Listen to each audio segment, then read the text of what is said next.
73. This psalm is a great psalm.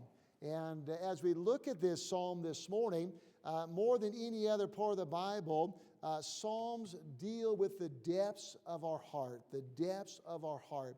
You know, we're pretty much superficial people at best. You know, we just sort of share superficial thoughts and interactions with each other. We don't really get real. There's not really a lot of depth in our relationship. And of course, Psalms is a way that we can really get real with God. And sometimes that carries over our relationship with God. We have a superficial relationship with Him. It's on the surface. There's nothing really real there. It's not any depth or any substance there. And so Psalms then helps us to see the words God puts into words, our doubts and frustrations. At the same time, gives us some reminders of the helps and the hopes that we have in God. And this is especially true in Psalm 73. It's a time that we realize that he's in a very depressed, very discouraged. His faith is in a crisis at this moment of his life. And we don't know all the details that led up to this. We know some, but his faith is hanging in the balances. We're not sure what direction he's going to go. And Psalm 73 is about a man named Asaph, and he expresses frustrations that many of us have shared in our Christian lives as well. And the two basic frustrations that we see that he has as a follower of God and as a spiritual leader, he was a leader of music and a choir leader and things of that nature. But despite his effort to live for God and serve God, his life was really hard. He had a real difficult life. And, he had thought, I'm trying to live for God, trying to serve God, trying to do the best I can. And, things should go a lot easier. Things should go a lot smoother. I mean, I'm just trying to obey God and please Him. Why so much hardships? Why so much challenges? Why so many obstacles I have to face in my life? And then he began to look. Not only did he see his life marked with difficulty, but he began to look around and he saw others that had no regard for God. They had no desire for God. And it seemed from his perspective, everything was going great for them. And they weren't going to church, and they weren't living for God, and they weren't doing what God wanted them to do. And it just seems like everything was falling into place in their lives. And so everything seemed to be going well. And so this psalm, Asaph recounts a time when his faith is wavering and his doubts are growing. And we've all been there. If not, maybe right now in your life today, you're at a place right now where you're just sort of, wow. It seems like it's just one trial after another, or one hardship, or one problem, or one adversity. It just seems like it just piles and piles, just sort of a domino effect in your life. You sort of wonder, is it really even worth serving God? Does it really even pay to do the effort and the sacrifice and the time that I put forth to try to serve God? And so we see, though, in the end of this story, in this psalm, God allows Asaph to regain a proper perspective, and he gets back on the right track and begins to go back in the right direction and find confidence once again in God, and his contentment in God is once again restored. But there was a season of his life that he was really at a rough spot. And so I'm talking to some today. You may be at a season right now that you're beginning to question, like Asaph was. I don't even know if the effort I'm putting forth is really worth it. And I don't know if the time and the energy that I've exerted is really going to pay off. Does it really even matter? Because I've tried before, and I've done it before. And it just sort of, it was just some problem after another problem, one challenge after another challenge. And so his eyes were locked on the prosperity of the wicked, and he was overcome with envy. Envy is a word that we don't hear much about, but it certainly is a challenge that we all face in our lives. Envious. We begin to look at what others, it would be similar to jealousy a little bit, but envy is a little bit more wanting what someone else has, and wishing that what they have, I had, and becoming a little bit maybe covetous could be another word tied to that. Jealous would be another word tied to that. Envious, though, he began to become a little bit envious of those that were not living for God, were not serving God, were not committed to God, and it seemed like everything was going good, and everything seemed like it was going great, and he began to just sort of, his faith was being rocked a little bit and challenged. It's hard to believe. It's almost been 45 years, 1981, when Rabbi Harold Kushner published the book that he wrote entitled When Bad Things Happen to Good People. The main question of Rabbi Kushner's book was addressing the fact that the universe was created and governed by a good God, then why would such a good God allow so many bad things to happen to so many good people? And so it revolved around an incident of his son, where his life was taken at the age of 14, a son by the name of Aaron, in 1977 of an incurable genetic disease. And so he began, his faith was in crisis. His faith was in a position of, I can turn my back on God and walk away from God, or I can decide that I'm going to go forward and keep doing what's right and keep serving God. And so this book was written answering the question, why does bad things happen to good people, referencing the life of his son that was taken so prematurely. And so as we look at this thought, many people ask that same question, why bad things happen to good people? And usually when we ask that question, it's usually not in reference to someone else, it's usually in reference to us.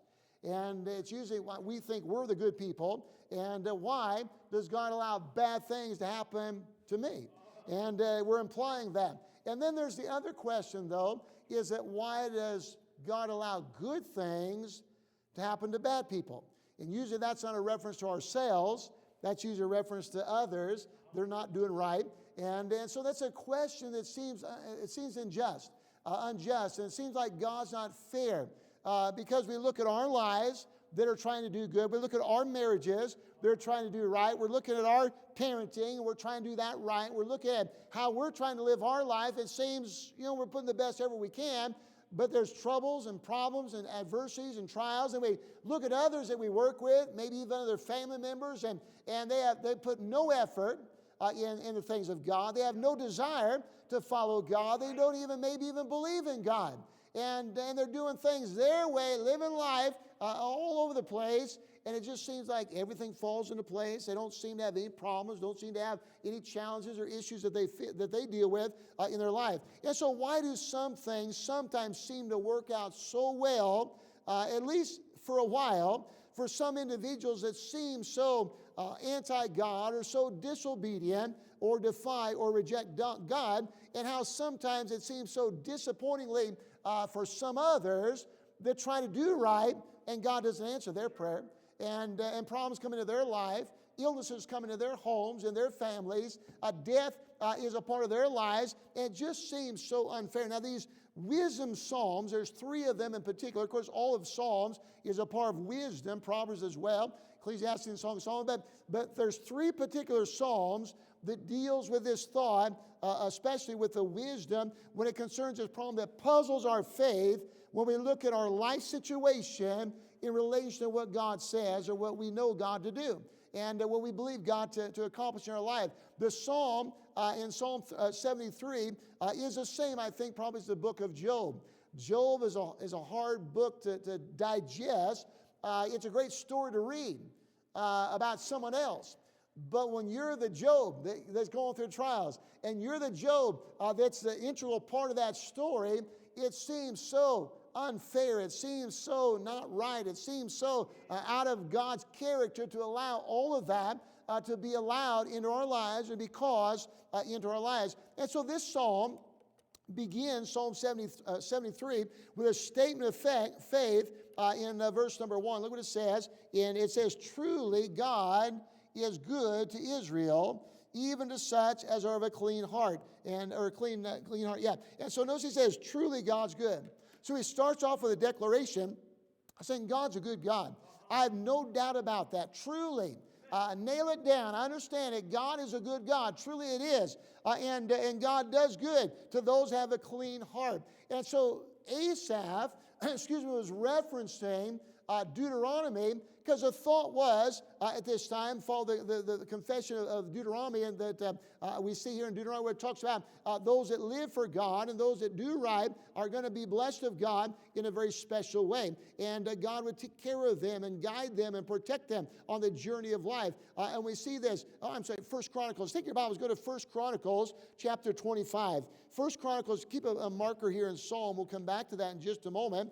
But in 1 Chronicles, chapter number 25, this was the given thought that was conveyed to the people of God, that if you did right, you'd have no problems. If you did the right thing, everything would go well. Everything would go right. And they got that from 1 Chronicles chapter 25, beginning in verse number 1 and verse number 2. It says, moreover, David, got there, 1 Chronicles, David, it says in verse number 1, and the captains of the host separated the service of the sons of Asaph and of Heman and of Jephthah. So we see Asaph here, and of the sons of Asaph, Zachar. So Asaph is in a position here of great influence. And he's beginning to wonder why.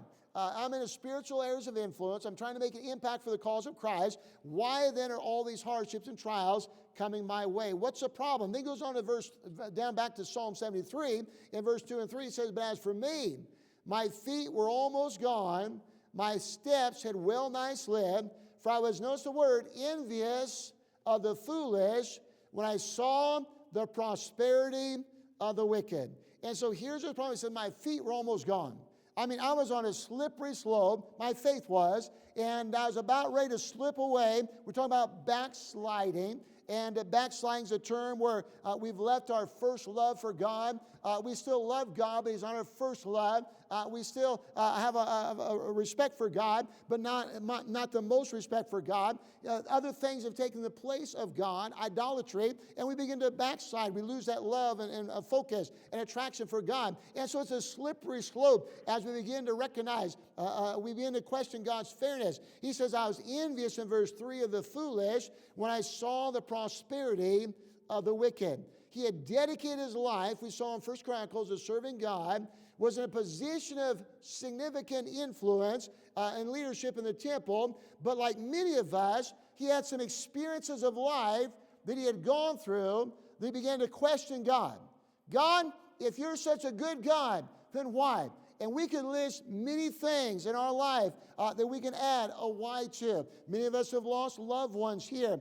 Even this year already, we've already written down 5 or 6 families within our church that have lost loved ones this year, and even going back the last couple of years. We've lost loved ones. We can say, God, why? God, we prayed, and God, you could have healed them, and God, you could have spared them, and God, you could have answered our prayer, and God, why? Why haven't you done that? And then we see others that have no heart for God, no desire for God, living a wicked life, and it seems like they get through the surgery, they get through the adversity, they get through the physical pain, and ours didn't.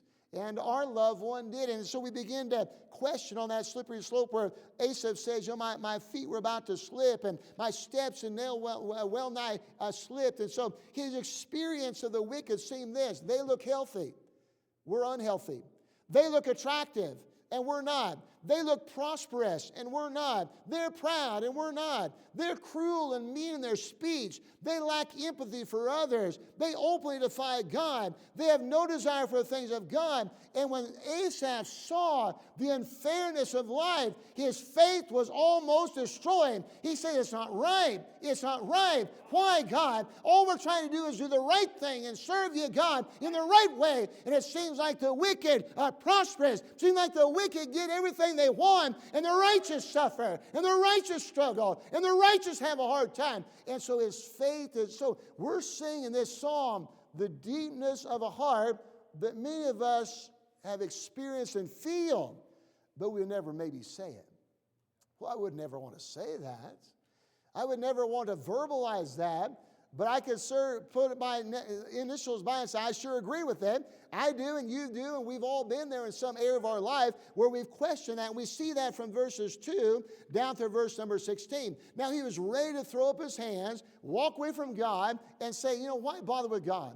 Why bother with God? Why even waste my time? Well, what's the point? What difference does it make? And I suspect the longer that you and I have been saved, there's some moments in your life that you've also questioned God, and you've come this close to maybe walking out on God, and maybe some of you did walk out on God, and you left God for a season of your life, and now you're at that transition time. You're coming back to God, and you're coming back to the house of God, saying, God, I want your blessings on my life again. I want the presence of God once again. God, I'm coming back to where you are. And so maybe you're at that season of your life, or maybe you're right there where you're not sure what direction you're going to go, because it just seems like it's one problem and one hardship after another, and you're just not sure whether or not it's worth serving God. Is He really a trustworthy God? Is He really a loving God? Is He really a caring God? Does He really care and concern about me? Or is he just sort of, there, and I'm going through all this time and all this expansion, all this energy, all this effort for nothing and of no avail? And so even the most mature believers will tell you that occasionally they've had their doubts. So we're all in good company today. I'm not here to beat you up if you're feeling that way or thinking those thoughts. I'm here to say you're in level ground here at the foot of the cross, because we all have been there. We've all been that place where we just says, God, it just doesn't seem right. It just doesn't seem fair. God, I just don't understand why this is allowed into my life and why you allowed that in the wicked's life. And it doesn't seem fair. And so many of us have had moments like Asaph, where we say, come on, God, if you're there, why don't you step in? Come on, God, if you're really there, why don't you answer my prayer? And God, if you're really a good God, then God, why don't you do this for me? Just one time, show yourself strong in this area. And we begin to question, begin to wonder if God is truly there. And so it's an unsettlingness of our faith when those who hate Jesus triumph and those who love Jesus endure unspeakable tragedy. And so it bothered Asaph. It got under his skin. I mean, he really was getting a bad attitude to God and even to others that were being blessed, supposedly, that things were going good, supposedly, in their life, and they weren't living for God, weren't serving God. And it just was an irritation. It was affecting his spirit. He was getting a little bit agitated and angered and discontented and a little bit bitter and a little bit antagonistic because it just wasn't right. In fact, it got so bad that Asaph was tempted to even jump ship, to abandon his faith in God, and to chuck it all, and to join up with the other side. Asaph was deeply disturbed, perturbed by the generosity of the wicked, prosperity of the wicked, and the oppression of the righteous. And so it led him to question the greatness of God, the goodness of God, the love of God, the care of God. And so here we have Asaph in the balances of which way am I going to go. And so the message I've entitled today is this: regaining confidence in times of spiritual crisis. Regaining confidence in times of spiritual crisis. And we'll all have them. And you're either going into a spiritual crisis, you're in the midst of a spiritual crisis, or you're coming out of a spiritual crisis. But you're going to need this message today to how to regain confidence. You've lost your confidence in God. You lost your trust in God. You're going through the motions. You're going through all the formalities, but there's no passion. There's no desire. There's no fervency for God, because deep down, you just are really doubting God.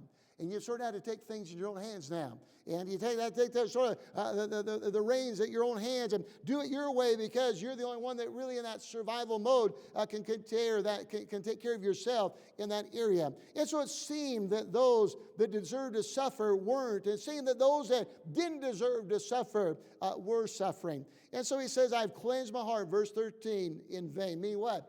I've cleaned up my life. I've gotten my life on the right path. I've gotten my friendships cleaned up. I got my music cleaned up. I got my association cleaned up. I got my goals cleaned up, my entertainment cleaned up. I got all this stuff clean. My heart is clean. But he says what? It's all in vain. I mean what? It's wasted. It's empty. It's no avail. It was a waste of effort, a waste of time. It didn't accomplish anything. It wasn't beneficial at all. And he says, I've washed my hands in innocence. I've tried everything. And so he attempted to abandon his faith. But something held him in check.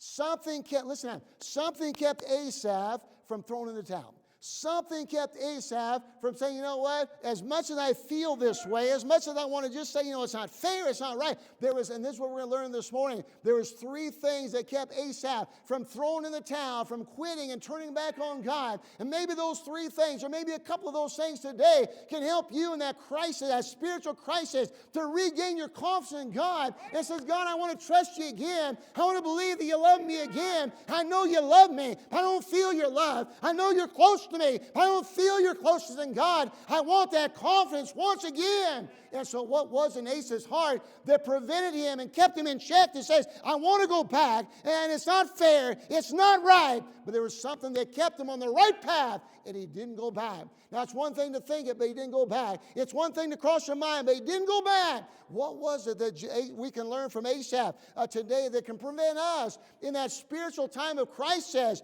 from going back and regaining that confidence confidence that we ought to have. First thing I want you to notice is the verse 15. Look in verse 15 real quickly this morning as we look in Psalm 73. What's the first thing you learn? He said, verse 15, if I say I will speak thus, behold, I should offend against a generation of thy children. Here's his first reason, what kept him in check. He reflects upon his decision to turn back. He thinks about his thought about throwing the towel and walking away from his faith. Here's what he says. Oh, there's others that are looking to me. There's others that are believers that are watching my example. They're watching my testimony. And if I throw in the towel, then they're going to be tempted to throw in the towel. If I walk away, they're going to be tempted to walk away. If I throw up my hand and says you can't trust God, then they're going to be tempted to throw up their hand and say I can't trust God. There's others watching me for the direction that I go. He said, I can't go that way. Why? Because others need me. The next generation needs me to stand the ground and not turn back and not throw in the towel. See, the only thing that restrained Asaph from speaking out the doubts and activating the doubts and giving up on God was his concern and the effect that his decision would have on the next generation. Those children and grandchildren, the choices that he made, the effect it would have on their lives. He said, I can't go back. I know it doesn't seem like God's fair. It doesn't seem like God cares. It doesn't seem like God loves me. But I've got to go back. Why? Because God says there's a generation that says I need you to stay strong. Because if I go back, they may go back. Now every man gives an account of himself to God. But if they're looking to me, if they're looking to you, and you turn, you walk away, the effect that you have on their lives will be an impact on their lives and be accountable to you. The Bible says, except the millstone be put about our neck and we offend one of these little ones. Why? There's others, Asaph said, I can't turn back. There's those I lead and guide and instruct. There's those I've led to the Lord. Those are there that are watching me. If I turn back, then I'm going to be in a position that they can use me as an excuse to walk away because I walked away from God and said, I can't do it.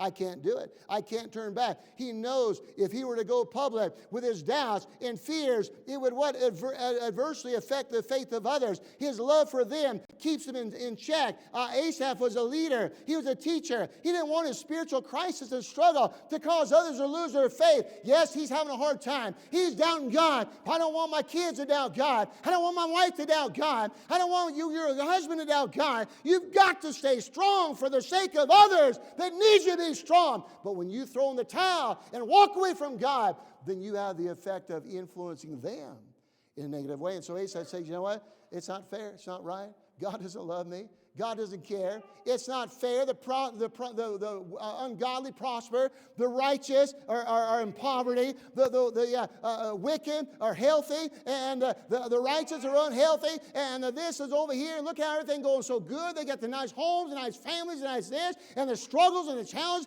trials here. I'm about giving up my faith. But what kept him from turning back? He saw others that needed him to stand strong when he wanted to turn back. But he says, I can't do it. Why?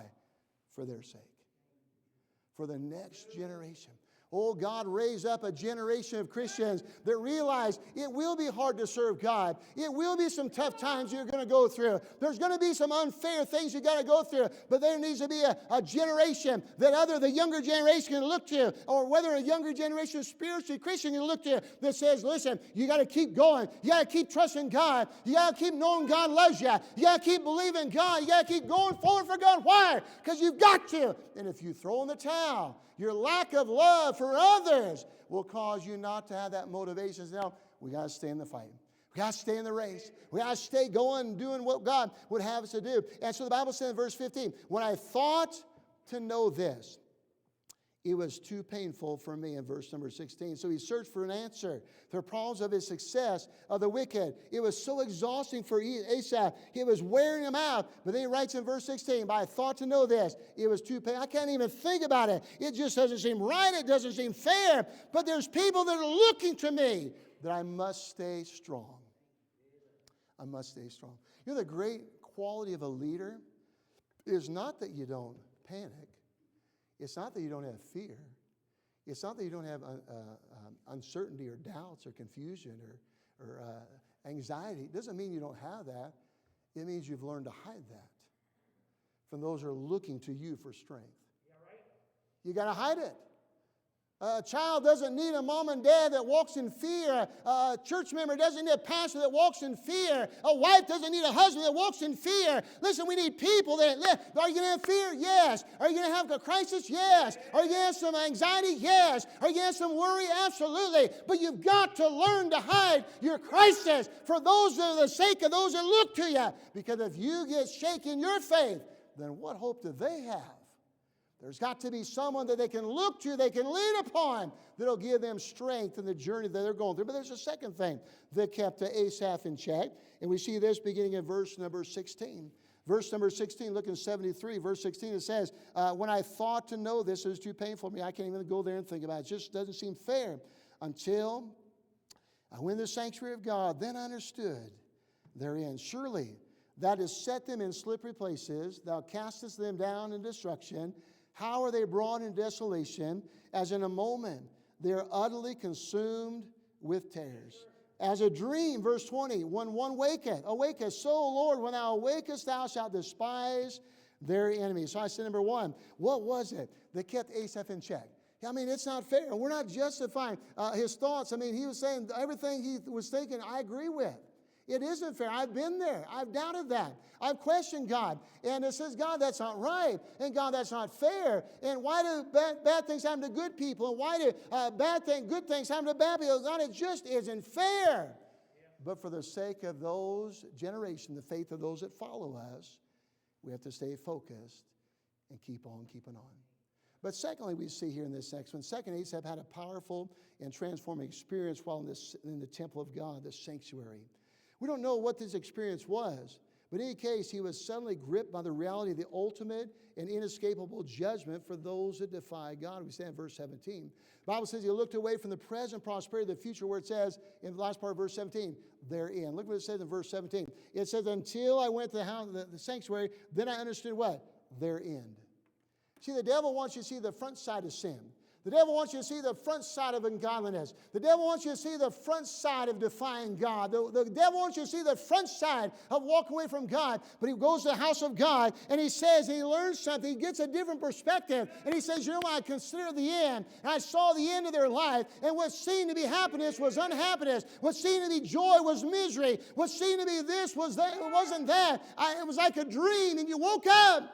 But dreams can very much feel very, very real. And he says, but it was like a dream, and I woke up and I realized they're in. Listen, I'm on the right side. I'm on the winning side. And yes, it may appear right now that everything's going well, and they're living high on the hog, and things are going great for their life, and it doesn't seem fair for those who are serving God, until I looked at the end of the trail, and I realized where true joy and fulfillment and happiness was all about. It was at the end. I saw that it wasn't on the path that they were on. It wasn't the course that they were taking in their life. And so he is reminded these next several verses that justice delayed is not necessarily justice denied. See, we want God to operate and act in our timing. God, that's not fair. Take care of it now. And God often delays the restitution of that. Vengeance is mine, I'll repay, saith the Lord. We want to fight back. We want to give a piece of, give back to them. And God said, no, just let me handle it. Yes, let me take care of it. I'm in charge. I'm in control. Let go and let God take control of this situation. And we want to take control of it. But God said, listen, it's not going to do that way. Just because it's delayed doesn't happen in your time. Doesn't mean it's denied. God sees the unfairness. God sees your perspective. And so he came to realize that the prosperity of the wicked is like a dream. In verse 20, as a dream when one awaketh. So, Lord, when thou awakest, thou shalt despise their image. In other words, Asaph writes that he couldn't listen. He said, I wasn't thinking right. I wasn't believing right until what? I went to the sanctuary of God and I heard from the preacher of God. I heard from the word of God that, listen, God is worth serving and God does love you and it does pay to serve God. And the devil's lies are always a lie. That sin will always take you further than you want to go, cost you more than you want to pay, and keep you longer than you want to stay. It doesn't pay to serve the devil. It doesn't pay to serve the devil, but it does pay to serve God. But I didn't remind myself of that until I went to the house of God, until I went to the sanctuary and saw that. So he was worshiping God. Asaph gains a longer-term perspective on the prosperity of the wicked. See, we got to have a long-term view. Too many of us are looking at the here and now. The here and now. Men and women are different in this area, usually. Women are usually on the moment of now. Men mostly are on the distant now. So a woman says, we can buy it, we can do this, we can do that. And so you got the money now, let's spend it. A man's more, we got to save up for a rainy day, we got to do this, we got to do that and do that. And there may be some difference. You say, well, that's not my husband. It's a switch role. That may be it. But on a general basis, that's usually where we're at. And so we're looking at the long, so when we go shopping for a car, we're looking for the best deal, best gas mileage, this, and our wives, what do you think? I really like that color. I really like the color.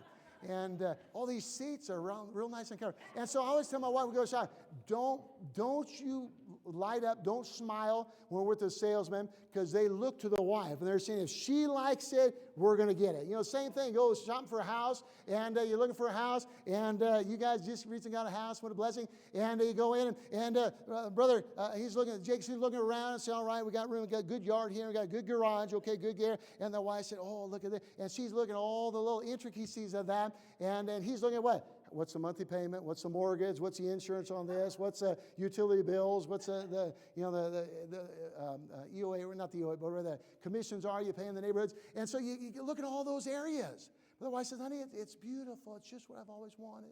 The little white picket fence, the white picket fence. I can picture the kids outside in the backyard playing, and the little dog out there, bouncing around. And we got some chickens over here, right, Ricky? Chickens. And we need chickens. The price of eggs are going up too high. And so, we have all these things. We have these emotions. So Asaph gets to a place where he admits, listen, it's foolish. I've been stupid thinking the way I've been thinking. It's like a dream, but I've made this dream a reality. It's not true. God does love me. God does care. I'm living a dream as though it's not true.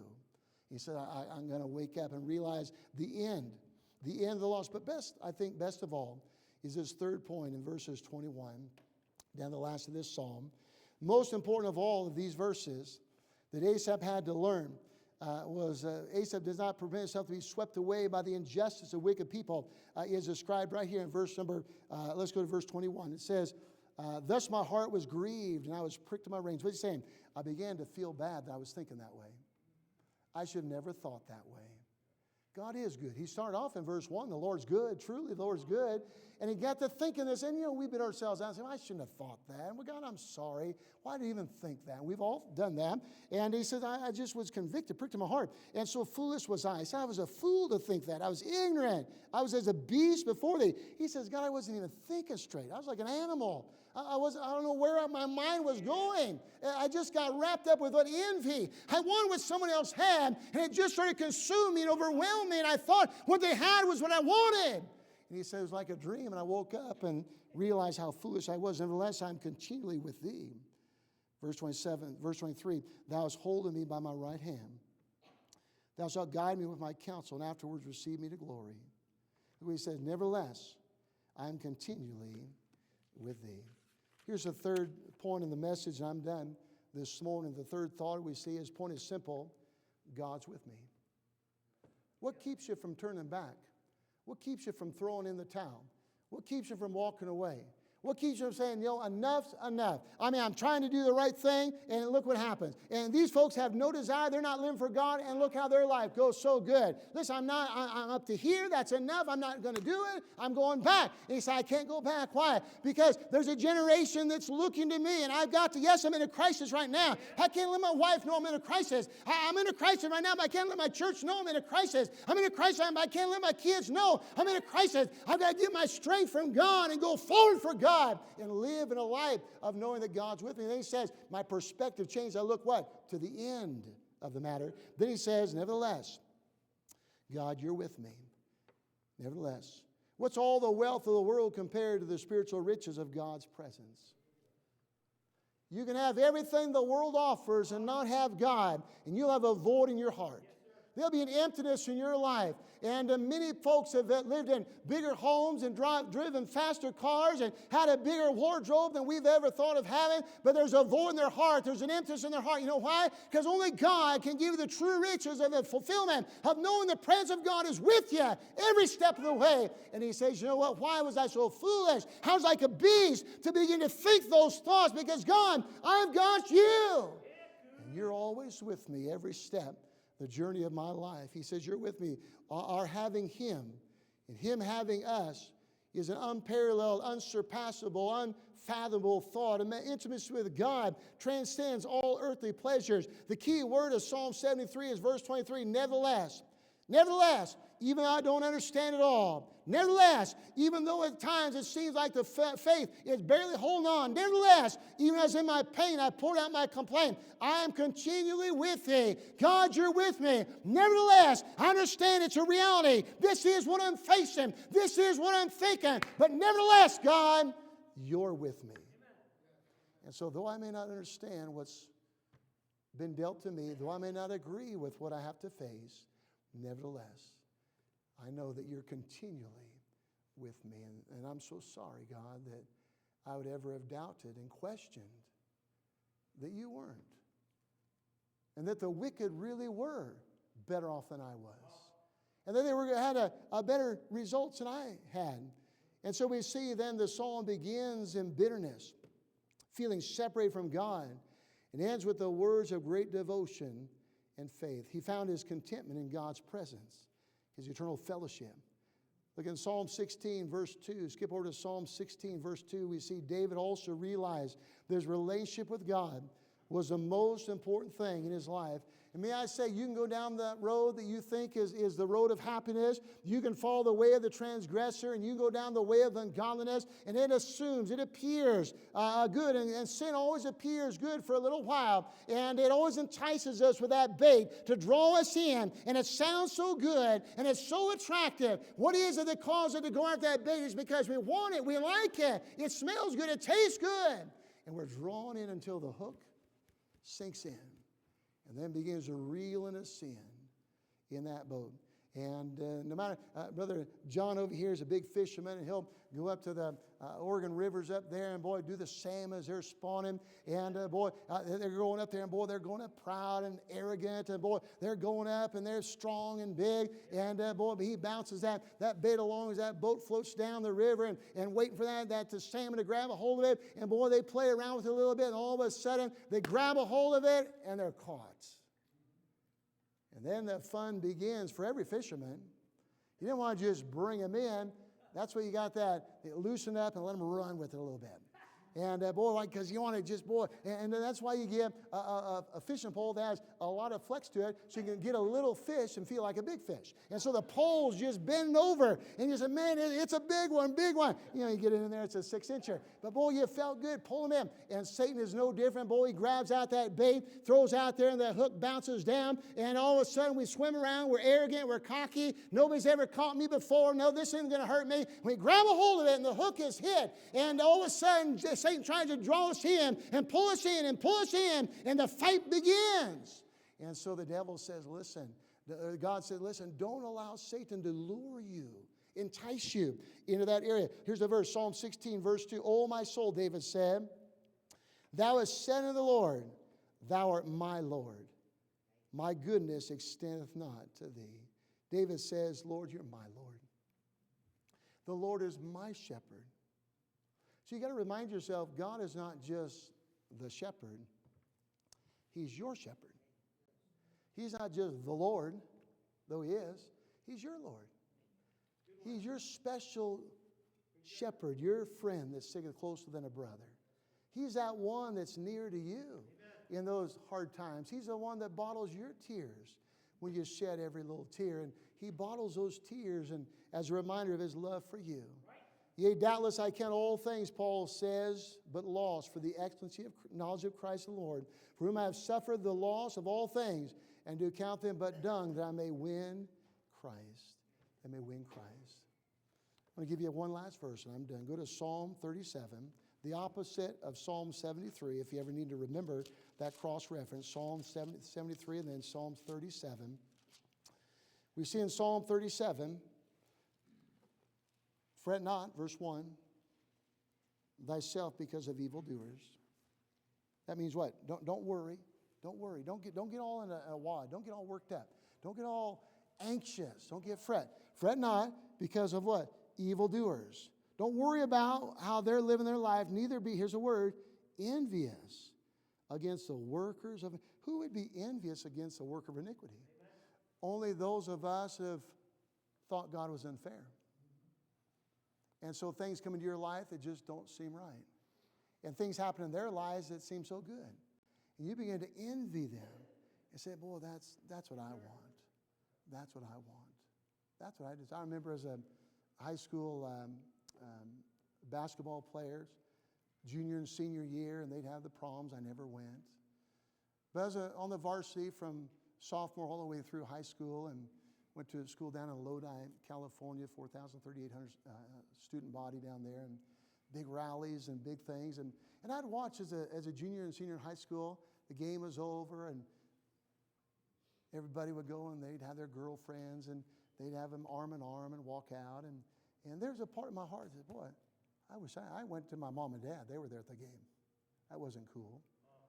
I'm glad they were there, but it wasn't cool like the other guys. But in my heart, I never verbalized it, but I said, it seems like they got all the fun. They got all the excitement. They got all the thrill. I just go back to the locker room, shower, get back, and go home and go to school the next day, go to class the next day. And in my heart, there was that little envy. I said, I wish I could do that. I wish I could be a part of that. I was what? I was envying the wicked. They weren't doing right things. They weren't pleasing God. They weren't living for God. But I was sort of wishing and seeing some things in their lives that I wish I could have. But I didn't consider the latter end. And I did consider the latter end because I'm so glad that I waited to the marriage altar. So the first girl I ever kissed was my wife's lips at the altar. First hand I ever held was hers. Went to the altar pure. Had many times I was envious of the wicked, of what they had. But I was able to save myself and to give myself to her, and likewise her to myself. As a gift, a great wedding gift to give your spouse to be, that you kept yourself pure for them. But it wasn't without the temptation of envious. Boy, it seems like they had so much fun. You look around your coworkers, get envious of them. They got the promotion. They got the advancement.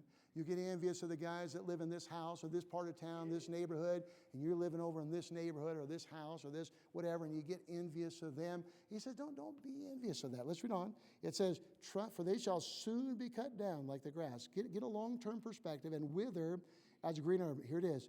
Trust in the Lord. And what? Do good. Just keep doing right. Just keep doing good. So shalt thou dwell in the land, and verily thou shalt be fed. God says, just keep doing right. Don't get distracted. Don't get all wacky. Don't get all off track. Don't get all messed up because you're looking at all these other, maybe it's a family member. They're not living for God. Maybe a brother, a sister, a cousin, or some family member, they're just living high on the hog, and there's a part of you that envies them. Don't envy them. Just do good. Just do right. And say like Asaph, I've been there. I've been there. You've been there. I maybe didn't verbalize it. You maybe haven't verbalized it, but you've been there. And says, God, it's just not fair. I don't know why bad things happen to good people. That's me. I don't know why good things happen to bad people. That's you. That's others. But Lord, when I went in the sanctuary, I began to see some things. Remember when I saw there's others that are looking to me. And if I let my crisis of faith materialize, it's going to affect others. And you'll never know the impact it'll have until years later. Years later. Then he says, I got a perspective. I saw the end of the trail. And it's like a dream. It's not nearly as happy as they're making out to be. It's like some of you see that drops out of church and living an ungodly life, and you see them at Walmart or whatever. Hey, how's things going? Oh, it's great. They never say it's lousy. Why? Because they don't want to come across that you were right and they were wrong. Pride. They say, oh, things are going great. Oh, yeah, I can tell. I can tell in your countenance. I can tell in your eyes. I can tell, yeah, you're having a great life, huh? Consider the latter end. And then he says, but the best thing that kept me in check from turning back, God, you're with me. And with you on my side, I can make it. I don't have to go back. I don't have to turn back. You're on my side. And he's on your side. He's on your side. You don't have to turn back. Father, we thank you for this morning. We pray, Lord,